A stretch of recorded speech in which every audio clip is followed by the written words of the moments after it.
Tiana's Bayou adventure is a failure, is a sentence you probably have heard or read dozens of times online. The decision to convert the previous attraction, Splash Mountain, into Tiana's Bayou adventure was bound to be plagued by controversy, and it's sort of understandable as to why. Despite having a direct connection to the controversial movie, Song of the South, Splash Mountain was a quintessential part of Disney. Originally opening in 1989, Splash Mountain has been around for over 30 years at Disneyland in California, the Magic Kingdom Park at Walt Disney World Resort, and Tokyo Disneyland in Japan. Within that time, Splash Mountain had ingrained itself into the Disney brand. On top of being a popular ride with catchy music, there was also merchandise of the characters, multiple TV advertisements featuring the drop, historical significance due to the attraction reusing many of the retired animatronics from Disneyland's America Sings, and above all else, Zippity Doo-Dah, Splash Mountain's famous finale song, was played not only throughout various Disney transportation vehicles, but also at many of the Disney parks and cruise lines around the world. Splash Mountain was literally everywhere, and then in less than 2 years, all of that was gone, ripped out and casually tossed aside for Tiana's Bayou adventure. However, I don't really share the same sentiment. While I did like Splash Mountain, I never formed a strong emotional connection with the attraction like many others have. To me, it was a fun, classic Disney log ride that had a story almost nobody knew about.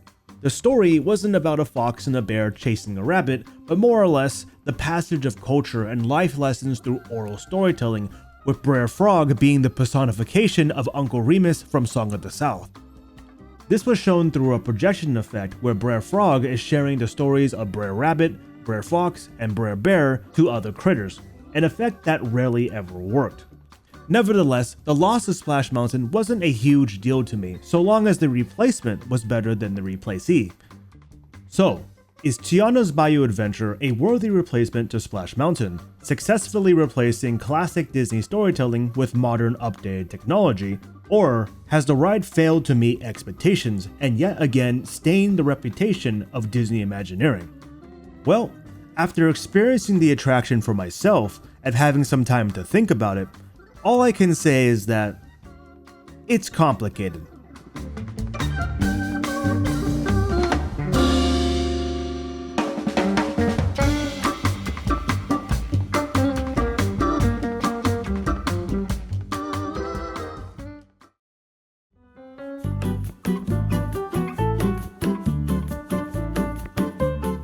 The facade is one of, if not the most important thing to do correctly in a theme park attraction.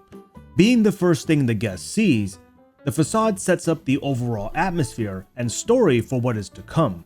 In Splash Mountain, the tall, rusted peaks of Chickapin Hill, with riders seemingly diving headfirst into the Briar Patch, sets up the intense nature of the attraction.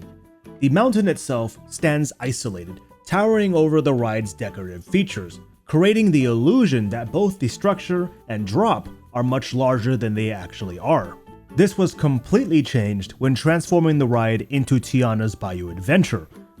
Being based in New Orleans, one of the flattest cities in America, Imagineers rethemed the mountain into a lush salt mine, which had been repurposed into Tiana's business.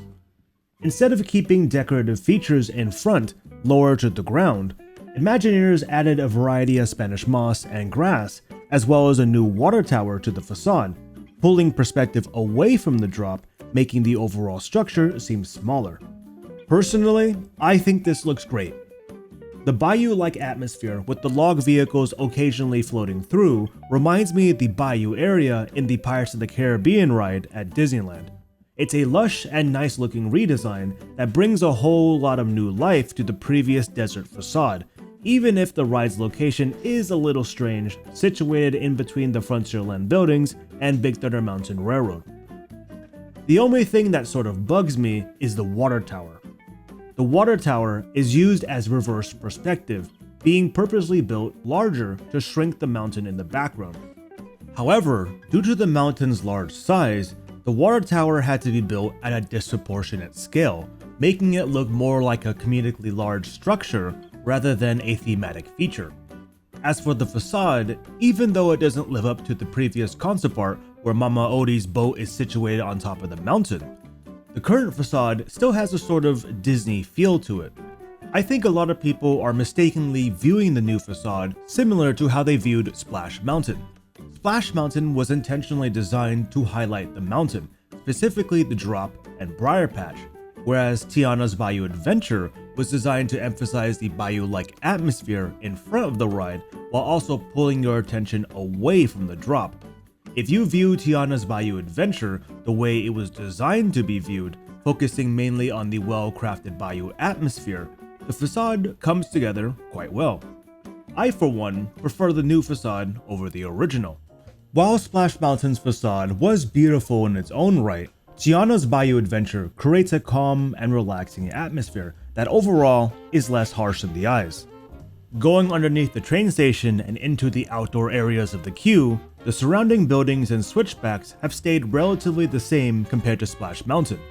Minus the new New Orleans style fencing, paint, and a few other decorative pieces, music from a 1920s local radio station also plays throughout the outer and inner queues. Walking closer to the entrance of the attraction, we can see that the barn originally used for Splash Mountain has been transformed into the entrance for Tiana's Food, a business Tiana most likely opened shortly after the events of the Princess and the Frog movie, receiving new signage, a new paint scheme, and murals depicting Louis as he plays his trumpet throughout the bayou. This is where one of my first problems of the ride comes up, specifically with the new mural on the barn. Previously, there's been a lot of discourse online surrounding the mural, with many calling it ugly or unfitting for the attraction. However, in my opinion, the painting perfectly captures the essence of New Orleans and the French Quarter, which, ironically, is the problem. The art on Tiana's barn is inspired by the dozens of large murals and paintings that have come to define the city of New Orleans today. However, these murals are not original or old. In fact, most of them were a product of the 80s and 90s, with some of the most popular ones being painted less than 5 years ago. The murals you see in New Orleans today took a lot of inspiration from the city's art back in the 19th century. However, they are more of a representation of modern New Orleans rather than the 1920s, the time in which Tiana's Bayou Adventure is set. If you were to go back to the 1920s in New Orleans, you would find that amidst the slum, rat-infested city, that there was a subsequent lack of murals in sight. Instead, walls and buildings were covered with creative advertisements for shops or goods, along with a few marble statues and carvings. Of course, mistakenly painting a mural inspired by the wrong time period wouldn't have been such a big deal if it weren't for the fact that Disney has already made a nearly perfect version of 19th century New Orleans almost 60 years ago. New Orleans Square at Disneyland features many of the detailed advertisements that are found in the real 19th century New Orleans, ranging from the Mint Julep store to Eudora's Chic Boutique featuring Tiana. Regardless, despite my harsh criticisms of the historical accuracy, this is less of a criticism and more of a problematic nitpick. Entering into the barn, what used to be a storage area spanning nearly 3 floors has been transformed into Tiana's office, as well as the storage area for various ingredients and food. Turning to the right, we come across a bare wall where boxes labeled Tiana's Foods are stacked in a corner along with a small shelf. Surprisingly, this is the only area in the queue where detail was actually reduced compared to Splash Mountain. Going outside and then up the staircase to the second floor, the small balcony, which used to give a view of the bottom floor below, has been completely remodeled into Tiana's kitchen, where framed medals, cooking equipment, and scenes from the Princess and the Frog movie hang on the walls.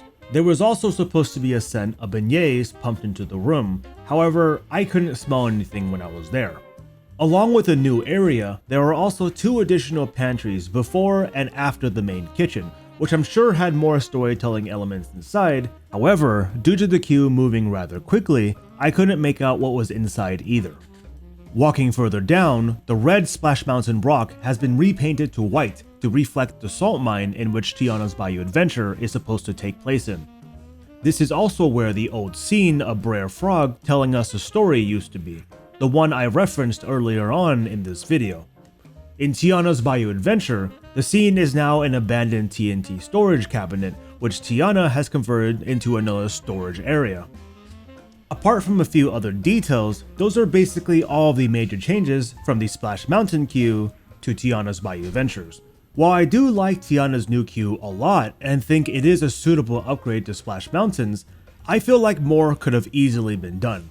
There are entire subplots of extra stories and details for the ride, but they're either tucked behind a wall of text or spread sparsely around the queue.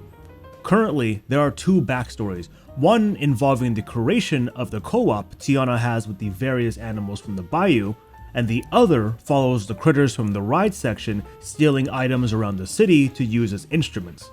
Both of these stories are necessary to understand certain elements throughout the land as well as the ride.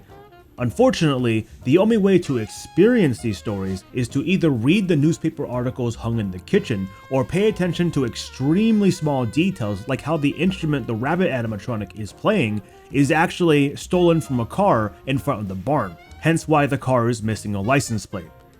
Queues in rides like Expedition Everest or Indiana Jones Adventure, Temple of the Forbidden Eye, build a story and immerse people into the world without the use of words or searching for tiny details. I feel that Tiana's Bayou Adventures queue would have been much better if guests were introduced naturally to the various story elements throughout various details in the environment instead of having to search for them manually. That being said, the queue is still a massive improvement compared to what used to be there.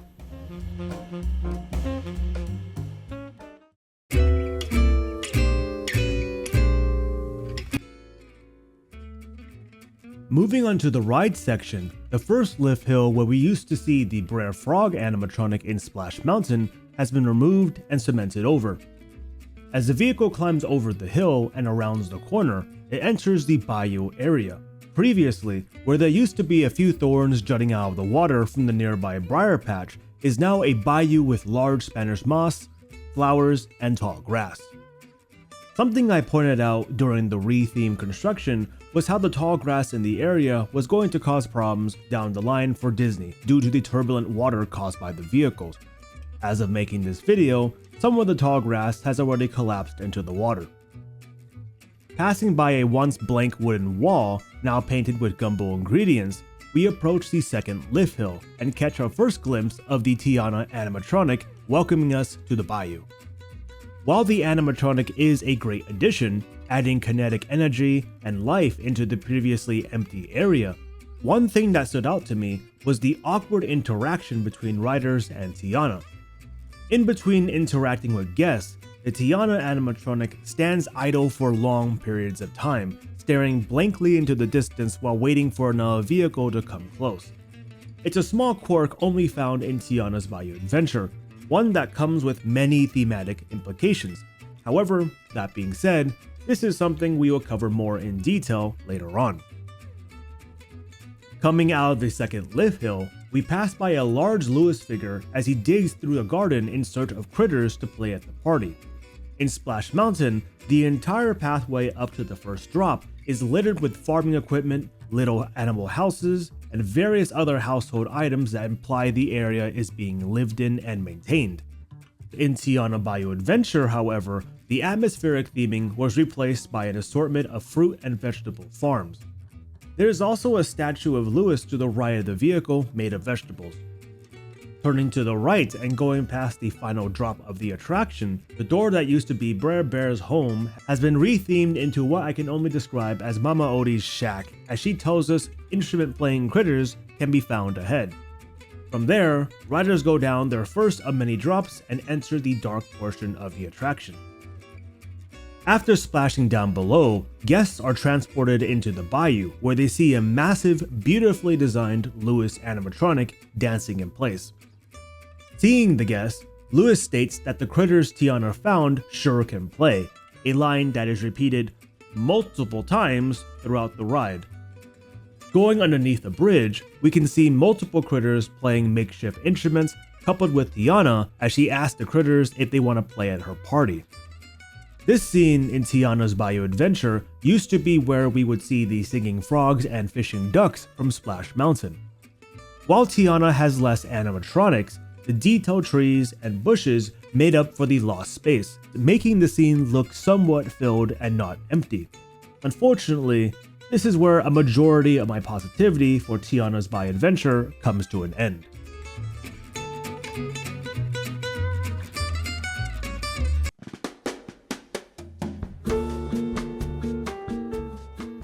Since Tiana's Bayou adventure opened to the public, I've seen many people comparing the ride to Disney's Navi River Journey due to both of them having a similar atmosphere, with some going as far as to say Tiana's Bayou adventure is Navi River Journey, but good. Personally, I find this extremely offensive to Navi River Journey. Navi River Journey, believe it or not, is the closest the American parks have gotten to creating a modern-day classic Disney ride. Although the ride isn't perfect, being considered one of the more boring experiences in Disney's Animal Kingdom, while also having an abrupt anticlimactic finale, at the end of the day, it has one thing Tiana's Bayou Adventure does not, and that is atmosphere. Many people often attribute the quality of an attraction's atmosphere to the amount of animatronics in the ride, or to how overly detailed sets are. However, while that is true, there is much more to building an atmosphere than just some fancy technology. Atmosphere in a Disney attraction is not just something you can see. Instead, it's something beyond what you can see. In Navi River Journey, Disney Imagineers created extremely detailed practical sets and combined them with kinetic movement through animated props and screens. These elements work alongside the practical sets to build the alien world of Pandora, creating a world that not only feels real, but is also tangible.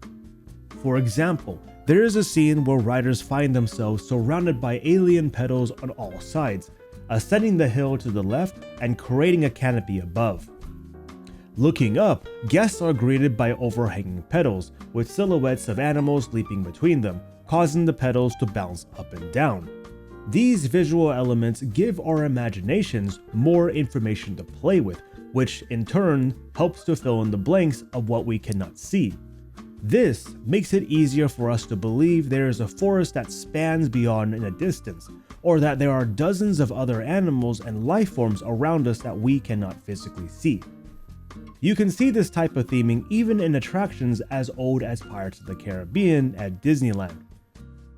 In the Burning Town scene, there are multiple staircases, doors, and alleyways which in the real world lead to absolutely nowhere.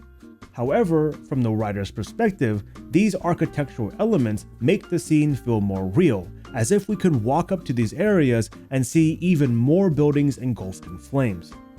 This sort of atmospheric theming is completely absent from Tiana's Bayou Adventure. While the sets are very beautifully designed with incredibly realistic leaves, creeks, and grass, at the end of the day, none of these details benefit the atmosphere.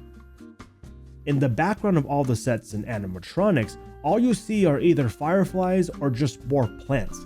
There is no imagery or world building for your imagination to latch onto and create. So when you start looking beyond the scene, all you can imagine is just more plants or fireflies, not instrument playing critters or anything else that resembles life. What makes this even more crazy is the fact that Disney has already created a more atmospheric indoor bayou nearly 60 years ago on Pirates of the Caribbean.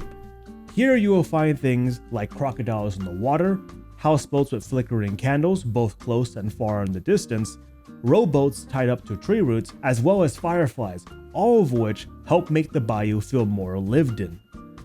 Even Splash Mountain, the ride Tiana's Bayou Adventure replaced, understood this fairly well. In almost every scene, there were various thematic elements that brought the world the characters lived in to life. Things like little houses, swings attached to trees, farming equipment, bridges, and many more. This is a stark difference to Tiana's Bayou Adventure, where most of the critters look somewhat disconnected from their environments, as if they seemingly popped out of the tall grass like wild Pokemon. Honestly, I think this is the reason why many people say Tiana's Bayou Adventure feels empty. On the surface level, there is more detail and coverage than Splash Mountain, with more realistic trees, grass, and bushes littering the bayou scene.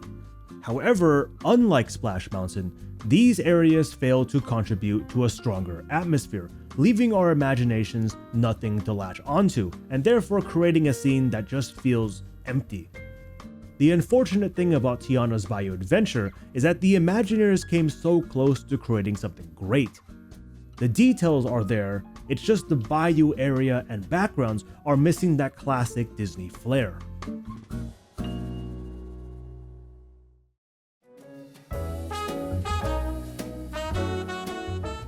Moving along, guests then float by an opening in the trees where dancing fireflies travel through a log, lighting up the surrounding areas along the way. This used to be where guests got their first glimpse of Brer Fox, Rabbit, and Bear as their silhouettes ran off into the distance. Turning to the left, the scene where Brer Bear is entangled in the trap is now Louis and Tiana recruiting more critters for their party. On the other side of the Tiana and Louis animatronics are additional critters playing instruments. This used to be home to the infamous jumping Brer Rabbit animatronic, which I personally never saw working at Walt Disney World. The dialogue here in Splash Mountain also used to be very hard to understand, being drowned out by the very loud music in the area. However, in Tiana's Bayou Adventure, the audio is mixed very well, making it very easy to understand what the characters are saying. Turning to the right, what used to be a long pathway with critters singing, farming equipment, and abandoned mine shafts is now an area covered with various plants, along with Tiana and Louis as they search for more critters. This, unfortunately, is where my second issue with Tiana's Bayou Adventure comes in. The Tiana animatronics in almost every scene are triggered by sensors to start their movements when a vehicle comes by. However, in between those times, Tiana is standing around doing absolutely nothing. The first Tiana animatronic idly stares into the distance until a vehicle gets close enough to activate them. Then the fourth Tiana animatronic states that she and Louis are searching high and low for critters, despite the fact that seconds before she was doing absolutely nothing but swaying back and forth on her box.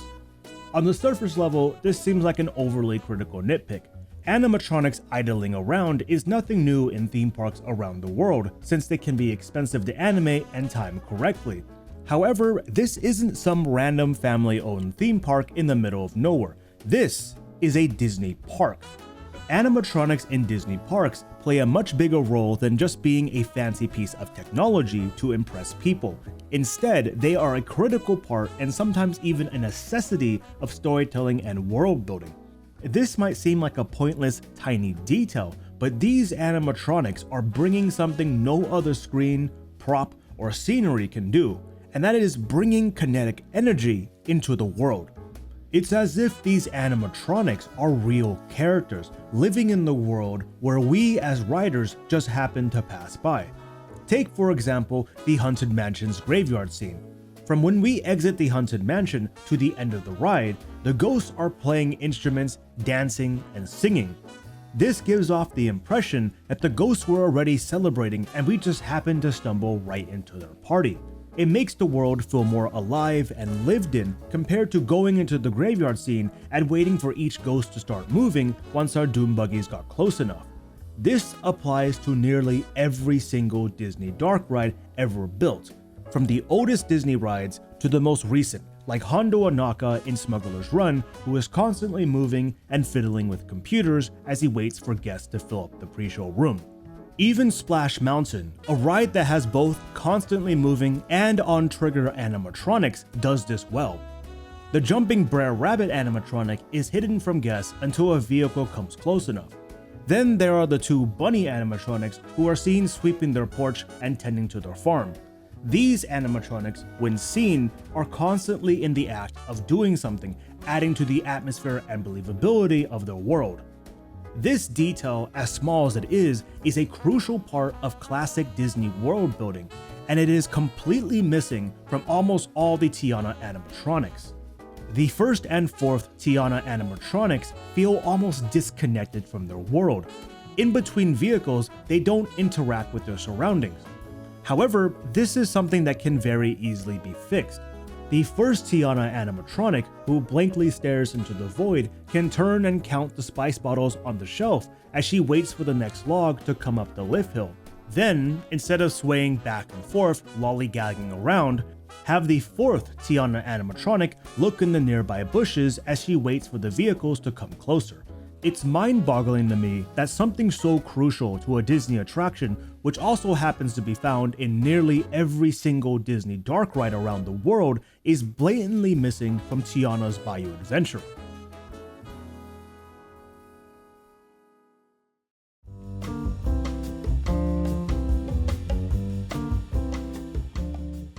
Moving along in the ride, we pass by Mama Odie in a tree as she helps us to find more critters by shrinking us down to the size of a frog. This used to be where Brer Rabbit tricked Brer Bear into sticking his head into a beehive to find the laughing place. Though the scene went from 3 animatronics in Splash Mountain to 0 in Tiana's Bayou Adventure, I honestly don't mind the change too much since the projection mapping and screen are both done pretty well. Going down the camel hump drop, we get our first look at the fog and lighting effect Disney showed off at D23. Although the effect originally seemed cheap and lazy, in practice, the effect holds up rather well, helping make the guests feel like they've been shrunk down to the size of a frog. Splashing down below, the laughing place has been transformed into the bottom of a tree with roots and mushrooms spread throughout the scene. From here, we see multiple frog animatronics playing their instruments, along with a sort of awkward screen showing Tiana and Louis bopping their heads to tunes. A lot of people online claim that this scene would have been better if it was Dr. Facilier instead of Mama Odie, adding much needed conflict to the ride before the drop. While this does sound like a good idea on paper, I personally disagree. I think many people want Tiana's Bayou Adventure to feel similar to Splash Mountain in terms of story and pacing. However, the problem with that is that Splash Mountain's conflict happens between Brer Fox, Rabbit, and Bear, whom we are introduced to and follow throughout the whole ride experience. Though brief, we still have a basic understanding of their conflict through earlier scenes of the ride. If Dr. Facilier were to replace Mama Odie, he would need to be introduced in the ride earlier, just like how Splash Mountain introduced its characters. Unless you were to redesign the story from the ground up, Dr. Facilier would have shown up in the laughing place scene and then immediately get beaten up 20 seconds later as guests go down the drop. It would be sort of similar to Isan the Searcher in Cosmic Rewind, who was hastily introduced in the pre-show as a world-ending threat before immediately getting clowned on by the Guardians of the Galaxy, turning him into a weak and forgettable antagonist. The scene we have today is decent in my opinion. While it definitely could have been better, I think it fits the current idea of the ride pretty well. Turning the corner, we see a large screen to the left where fireflies are dancing along with the music, as well as another screen above us with Mama Odie and Juju. Going up the lift hill, we see the fog and lighting effects turning us back into humans. Then, right before the 50-foot drop, we catch a glimpse of the first Mama Odie animatronic as she sends us off to the party. This scene is very upbeat and happy, with all the characters dancing and playing instruments, a complete 180 from the ending of Splash Mountain. Brer Rabbit being trapped by Brer Fox, the comedically evil vultures taunting guests, and the last scene where Brer Rabbit pleads to be thrown into the briar patch are all iconic scenes used to build suspense up to the 50-foot drop. Although I understand what the Imagineers were trying to do, the scenes in Tiana's Bayou Adventure are just very poorly thought out. The screen with Mama Odie has this very awkward standby leaf animation that looks sort of out of place since it's never used anywhere else in the ride. The music on the final lift hill makes it sound like there's a massive party even though the only thing you see going up is fog, and then the writing in the entire last section of the ride is just terrible. However, one thing I will defend is the creative choice to remove the suspense from the final drop. Attractions with drops don't always need to have suspense. Rides like Mission Breakout and Pirates of the Caribbean are great examples of that. Both attractions are fun and immersive without ever needing to create a frightening or suspenseful environment. The final drop in Tiana's Bayou Adventure is definitely underwhelming, but that's more of a problem with the lackluster theming and pacing rather than the absence of suspense. A lot of people seem to think suspense is needed in this attraction due to how great the ending was for Splash Mountain. However, Splash Mountain's final lift hill was iconic not because of the suspense, but because of the brilliant storytelling and pacing, which just so happened to use suspense as a story element. Splashing down to the bottom of the 50-foot plunge, guests float down a long, windy river to the finale. In Splash Mountain, this long pause was used as a transition between the lift hill and the finale. The lift hill was suspenseful and almost frightening, while the finale was happy and celebratory. This long, windy river gave a necessary breather to the attraction's story, giving time for the guests to reset before entering into the finale. However, this is not the case for Tiana's Bayou adventure. The lift hill and finale sections in the ride are very similar in that they are both happy and fun, turning the long, windy river from a necessary breather to more of a long, awkward pause. It's not a huge problem, but at the very least, Disney should have added something in this area to carry on the emotions from the final lift hill into the finale.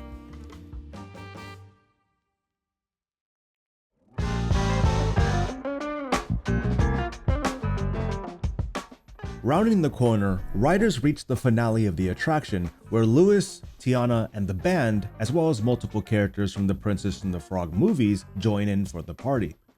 This is where one of the most confused finales I have ever seen come out of Imagineering. It's visually overwhelming, incredibly bloated, and has no thematic guidance whatsoever. This finale is the furthest thing away from what makes a Disney dark ride a Disney dark ride. A Disney dark ride is very similar to a film in that there is always going to be a point of focus, a place in the scene where the story will be told. Using different compositions and framing, filmmakers can visually guide the audience where to look and naturally convey the story. However, a film only allows the audience to look in one direction, unlike a theme park attraction, which is a 360-degree experience. In other words, the guests aren't a camera, they can freely look around in any direction at all times. Because of this, Imagineers had to create unique visual elements to guide guests where to look, something that has become synonymous with Disney dark rides today. In Pirates of the Caribbean, right before the burning town scene, there are 3 pirates playing instruments along with a donkey and a dog. If you ride Pirates of the Caribbean, you will always naturally look to the left toward these animatronics. This is a purposely implemented design. If you were to look anywhere else in the attraction, like for example to the right, you would see a tree and building facades. These elements are dimly lit and have low amounts of detail and contrast, which naturally guide your vision back to the 3 singing pirates. In Navi River Journey, Imagineers use these high contrast pink plants on the ceiling to guide guests' gaze to the right, towards the alien looking plants and screen. The screen then shows an animal causing these alien plants to quickly retract into the ground, giving us more context to what these plants are, as well as building the believability of the world. In the attic scene for Haunted Mansion Holiday, Imagineers make the snake's body go over the doom buggies from the left to the right of the room, causing guests to naturally turn to see the snake animatronic. This sort of thematic guidance is found in every single Disney dark ride around the world, with the only exception being Tiana's Bayou Adventure. Instead of naturally guiding guests through the scene, the animatronic, screens, and figures are all trying to grab your attention at the same time, like a battle royale free-for-all where all the visual elements are competing for your attention. It's very chaotic, messy, and just very un-Disney. Now I know some of you might be saying, hey wait, Splash Mountain's finale is built the same way. It's chaotic and messy with no guidance either. And on the surface level, that seems completely true. Multiple animals are singing and dancing at the same time, trying to grab your attention. However, the difference between this and Tiana's Bayou Adventure is that the finale scene in Splash Mountain is only trying to do one thing, and that is build atmosphere. Throughout Splash Mountain, we follow the adventures of Brer Bear, Fox, and Rabbit. Since these are the main focal points of the attraction, they are not included in the grand finale scene. Instead, Brer Bear, Fox, and Rabbit are given their own individual scenes. This is purposely done to ensure guests on the ride will always understand what is happening in the story of the attraction, and it is something that is also found in multiple Disney attractions around the world. Sinbad's storybook Voyage isolates its main character right before the main celebration scene, putting additional emphasis on his character while also allowing guests to visually understand the story better. The rest of the animatronics in this scene are there to build atmosphere and stress the celebration part of the story. They are characters we do not see in the rest of the attraction since Disney Imagineers don't want us, the guests, to purely focus on them. Think of them more as background characters in a movie. In Tiana's Bayou adventure, this sort of thinking is tossed out of the door. All of the characters in the scene are either those we've been following earlier on in the attraction or are important characters from the Princess and the Frog movie, all of which are constantly fighting for your attention. This would be similar to cramming the Brer Fox, Bear, and Rabbit scenes into the finale ending. It would be crowded and extremely confusing since guests wouldn't know where to look. I think Tiana's Bayou Adventure's finale was purposely designed to compete with Splash Mountain's finale. Splash Mountain had a ton of animatronics at the end of the ride, so Disney Imagineers thought Tiana's Bayou Adventure should have that too. However, Splash Mountain's finale was specifically designed in two parts, the atmosphere area and the storytelling area. It was not designed to have those two scenes crammed together into one, which is exactly what happened in Tiana's Bayou Adventure. Now, originally, this was going to be part of the video where I would have gone through the ride and shown what I would have done to improve the attraction.